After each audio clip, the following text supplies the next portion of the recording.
Bonjour, chers lecteurs taïwanais.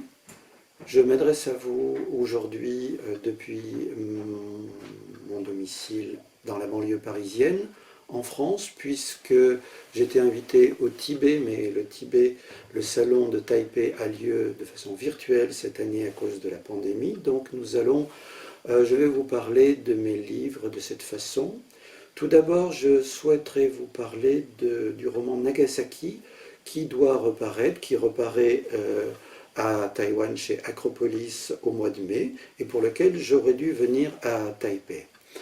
De quoi s'agit-il? Nagasaki est un court roman que j'ai écrit après être rentré d'un voyage au Japon en 2008 et après avoir découvert un fait divers très intéressant dans un journal japonais, fait divers d'après lequel un Japonais s'aperçoit que chez lui, des objets bougent mystérieusement, sans raison.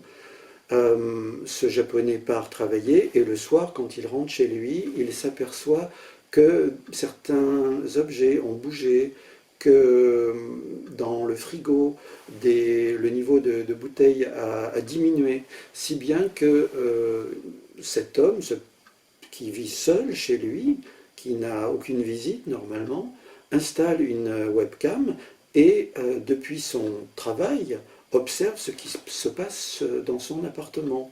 Et quelques jours plus tard, il s'aperçoit à un moment qu'une femme passe dans sa cuisine et fait de la cuisine comme si elle était chez elle. Il prévient la police arrête cette femme et la femme avoue qu'elle était dans cet appartement depuis tout simplement 1 an. Elle vivait dans une pièce abandonnée, une pièce dont ne se servait pas le propriétaire. Elle s'était installée dans un placard à futons et quand le propriétaire quittait les lieux, elle s'aventurait à l'intérieur de l'appartement. Et cela m'a donné l'envie d'écrire autour de la solitude de ces deux personnages un petit roman que j'ai appelé Nagasaki.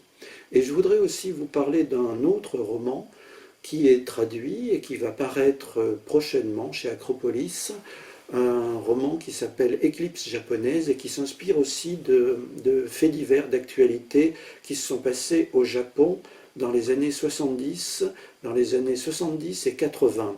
Il s'agit de disparitions mystérieuses de dizaines, voire de centaines de Japonais sur les côtes de la mer du Japon.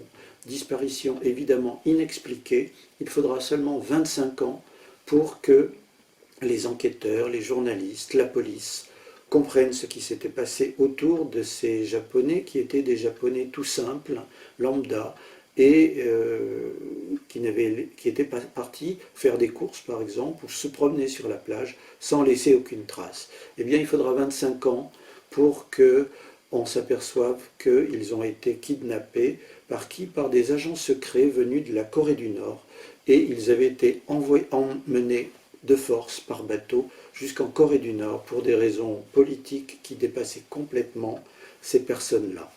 Voilà ce roman-là qui est à paraître chez Acropolis normalement d'ici la fin de l'année 2020 et pour lequel j'espère pouvoir revenir vous parler à Taipei puisque normalement je dois, si la pandémie s'arrête, venir passer 2 mois à l'automne en résidence d'écrivain à Taïwan. Donc je vous dis à bientôt dans un monde meilleur. Au revoir.